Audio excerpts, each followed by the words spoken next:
इतिहास में जो पहला चैप्टर ले रहे हैं उसमें मौर्य वंश, उनमें हमने अशोक के शासन तक पढ़ा था। किस तरह से अशोक ने शासन किया, अपने साम्राज्य विस्तार किया, धम्म को अपनाया, धम्म की शर्तें देखी, फिर उसने जो बिहार यात्राओं को समाप्त किया, धम्म यात्राएं शुरू की, बौद्ध धर्म का प्रचार प्रसार किया। तो अशोक के बाद में ऐसा कोई शासक इतिहास में नहीं नजर आता है जिसने कि मौर्य वंश को एक किया हो। इसके बाद कोई ऐसा शासक नहीं रहा जिसने जो अब तक इन्होंने अपनी सत्ता को संभाल के रखा था उसको वो केंद्रीकृत कर पाया हो। तो हम यहाँ अगला टॉपिक यही देखेंगे कि अशोक के उत्तराधिकारी या मौर्य वंश का पतन कैसे हुआ, उसके लिए कारक क्या क्या थे। तो अशोक के बहुत सारे पुत्र जो हैं इतिहास में नाम है उनका, और किसी का वर्णन है, किसी का वर्णन नहीं भी मिलता है इतिहास में। तो इसके पहले अगर अपन शुरुआत देखें तो पतन की अगर अपन बात करते हैं तो उसके पहले अपन देखते उत्तराधिकारी कोई भी इतने सक्षम नहीं थे कि वो इनके द्वारा स्थापित, मतलब चंद्रगुप्त मौर्य है, बिंदुसार है, अशोक है, इनके द्वारा जिन्होंने अपना पूरा साम्राज्य विस्तार किया था उसको संभाल सके, उसको केंद्रीकृत कर सके। उसका एक पुत्र था कुणाल, जिसको दिव्यावधान में धम्म विवर्धन का भी नाम दिया गया है। ठीक है, उसका पुत्र था संप्रति, और फिर दशरथ इसके नाम आता है पोते का। तो कहा जाता है कि कुणाल ने शासन किया। फिर कहीं कहीं इतिहास में ये जिक्र आया है कि कुणाल तो अंधा था। तो फिर शासन कैसे हुआ, कैसे किया, फिर संप्रति ने शासन संभाला। एक पुत्र वीरसेन, इसने कहते हैं कि मतलब अशोक के मृत्यु के बाद में ये मौर्य वंश अलग अलग हो गया, मतलब सबने अपने अपना शासन कर लिया। कहते हैं गांधार का इनका जो क्षेत्र था उसको इसने अपने पक्ष में कर लिया और वहां का शासक बन गया। एक पुत्र का जिक्र आता है जालू का, जिसने अपने आप को कश्मीर का स्वतंत्र शासक घोषित कर दिया। तो इस तरह से क्या हुआ कि ये जो पूरा मौर्य वंश का ये था, साम्राज्य था, ये अलग थलग सारा हो गया। तो इसके पीछे एक कारण ये भी आता है कि इसका जो अंतिम सम्राट माना जाता है वृहद्रथ। वृहद्रथ जो है ये अंतिम मौर्य सम्राट था, और इसके दरबार में जो इसका प्रधानमंत्री था, ठीक है, उसने क्या किया, इसकी हत्या करवा दी। ठीक है, पुष्यमित्र शुंग सेनापति प्रधानमंत्री जो होते हैं इनके खास होते हैं, तो इसने इसकी पुष्यमित्र शुंग ने इसकी हत्या करा दी, और बाद में ये शुंग वंश की स्थापना में सबसे पहला राजा माना जाता है पुष्यमित्र शुंग के द्वारा। तो अगर अपन थोड़ी सी पृष्ठभूमि देखते हैं तो यहाँ पे अपन देखते हैं पतन के लिए स्थिति के जिम्मेदार कि अशोक ने जैसे कि सत्ता पाने के लिए अपने सब भाइयों की हत्या करवा दी थी। तो एक तरह से अपन देखें तो इनके वंश में राजपाट संभालने वाला कौन रहा, कोई नहीं रहा। तो दूसरे वंश के जो लोग थे वो इसकी सत्ता में आए। इसका कोई भी सामंत यानी प्रधानमंत्री मौर्य वंशी नहीं था। ठीक है, तो अशोक के बाद क्या हुआ, इसकी मृत्यु के बाद उनमें आपस में ही सत्ता को पाने के लिए विद्रोह हो गया। ठीक है, और ये जो अलग अलग वंश के राजा थे इन्होंने सत्ता पे कब्जा कर लिया, और अशोक के जो भी पुत्र थे वो एक छत्र शासन करने के लिए सक्षम नहीं थे। तो हम ये कुछ पॉइंट्स देख रहे हैं जो ये बताएंगे कि अशोक के बाद में मौर्य वंश का जो पतन हुआ उसके जिम्मेदार कारक क्या क्या थे। तो पहला तो यही आ जाता है कि अशोक के बाद में जो भी शासक हुए वो अयोग्य थे, निर्बल थे, मतलब इसके उत्तराधिकारी जो थे निर्बल थे उत्तराधिकारी। प्रशासन का केंद्रीकरण जो चंद्रगुप्त मौर्य के समय, ठीक है, और अशोक के समय में जो इन्होंने अपने सत्ता का केंद्रीकरण किया था, इन्होंने जो अपने सत्ता को बनाया था उसमें बहुत ज्यादा केंद्रीकरण हो गया था। ठीक है, और यहाँ पे अपन एक बात और करते हैं कि जब ये मौर्य वंश का शासन था उस समय ये जो यूनानी आक्रमणकारी थे, क्योंकि आपको पता है कि सिकंदर का आक्रमण हुआ था, ठीक है, सेल्यूकस को हराया था चंद्रगुप्त मौर्य ने। तो उस समय क्या है कि मौर्य वंश से ये यूनानी लोग डरने लगे थे और उनके रहते यहाँ पे वो आक्रमण की सोच भी नहीं सकते थे। किंतु जब इनका मौर्य वंश का अंत हुआ तो ये जो है इनको फिर से यहाँ पे प्रवेश करने का या इनके ऊपर आक्रमण करने का मौका मिल गया। राष्ट्रीय चेतना का अभाव था, आर्थिक सांस्कृतिक असमानता यहाँ पर मौजूद थी, शासकों के कुछ अत्याचार भी इतिहास में आते हैं कि उन्होंने अत्याचार किए जनता के ऊपर, ठीक है। करों की अत्यधिकता थी, क्योंकि अशोक के समय में जो स्तूपों का निर्माण करवाया गया, जगह जगह से जो मठों को बनाया, स्तूपों को बनवाया, जगह जगह स्तंभ लेख, ये शिलालेख जो भी, तो इस समय बहुत सारा पैसा खर्च हुआ। तो इससे क्या हो गया कि करों को बढ़ाना पड़ा, तो करों की अधिकता हो गई।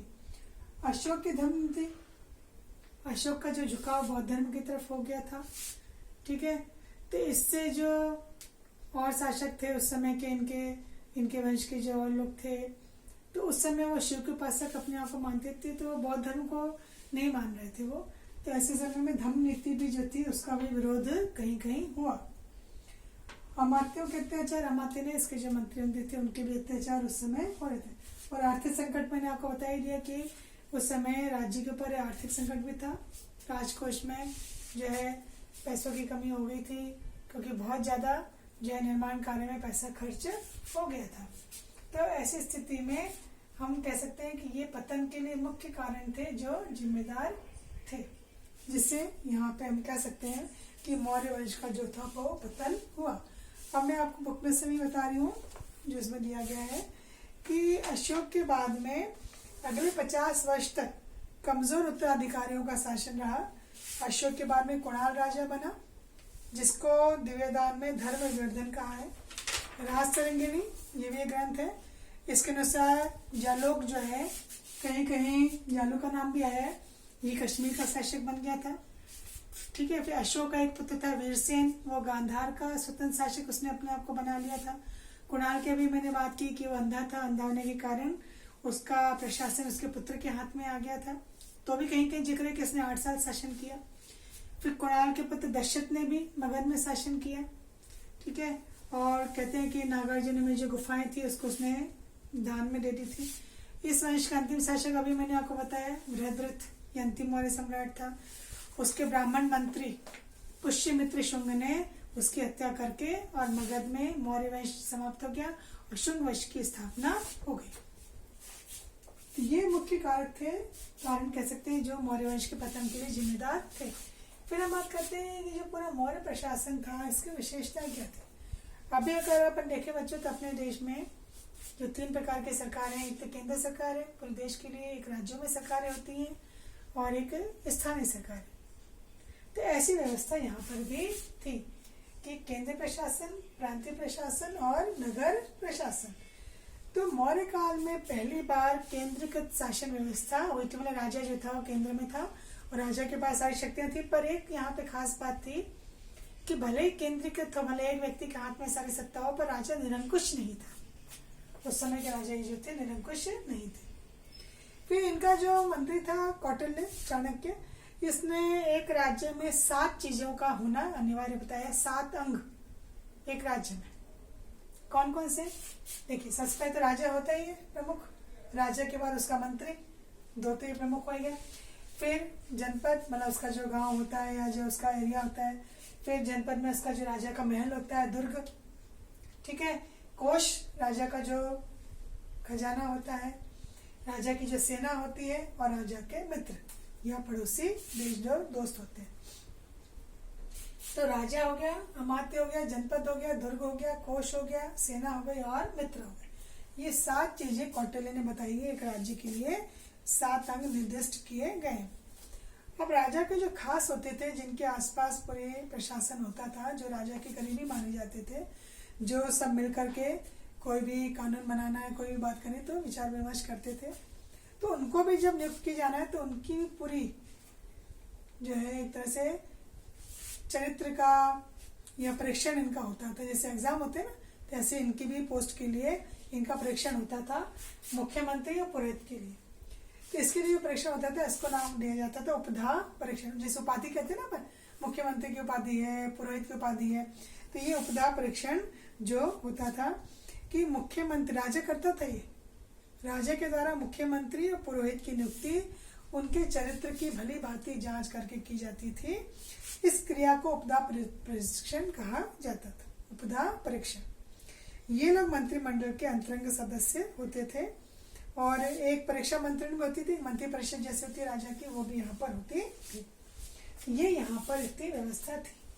अब आगे बच्चों अपन पढ़ेंगे इन सब प्रशासन के बारे में कि केंद्रीय प्रशासन में क्या स्थिति थी, प्रांतीय में क्या थी और नगर शासन में क्या थी। जो केंद्रीय प्रशासन था तो कौटिल्य के जो अर्थशास्त्र उसमें प्रशासन में 18 विभागों का उल्लेख है।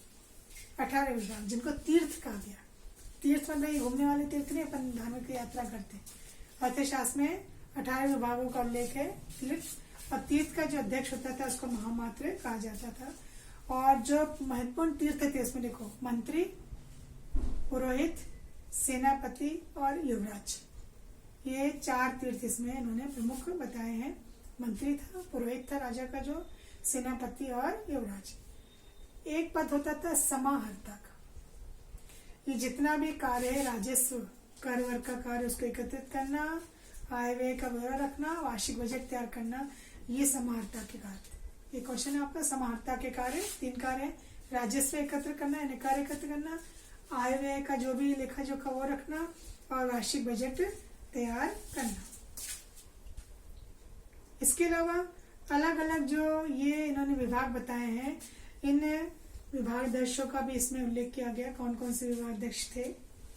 कोषाध्यक्ष होता है, सीताध्यक्ष होता है, प्रणयाध्यक्ष होता है, लूनाध्यक्ष है, सूत्राध्यक्ष है, लक्षणाध्यक्ष है, मुद्राध्यक्ष है, ठीक है, आठविक है, वंदनाध्यक्ष है। मतलब हर क्षेत्र के हर विभाग के अलग अलग एक प्रमुख मुखिया हुआ करते थे, ठीक है। फिर होता है प्रांतीय प्रशासन। प्रांतीय प्रशासन में 5 प्रांतों का उल्लेख मिला। मतलब इसका जो प्रशासन है राज्य 5 भागों में था। उत्तरापथ है दक्षिण, अवंती है उज्जैनी, कलिंग, तोसली, दक्षिणापथ सुवर्णगिरी और मध्य देश है पाटलिपुत्र। और यहाँ पे जो प्रांत है ये अलग अलग जो अध्यक्ष के हाथ में होते थे। और जिले का जो अधिकारी होता था उसको स्थानिक कहा जाता था, जो समाहर्ता के अधीन था। सबसे छोटी इकाई जो थी वो गोप थी, जो गांव का शासन जो है संभालता था। गोप जो था मुखिया था। समाहर्ता के अधीन कई से जो अधिकारी हुआ करते थे, जो इन सब अधिकारियों के कामों की जांच भी किया करते थे।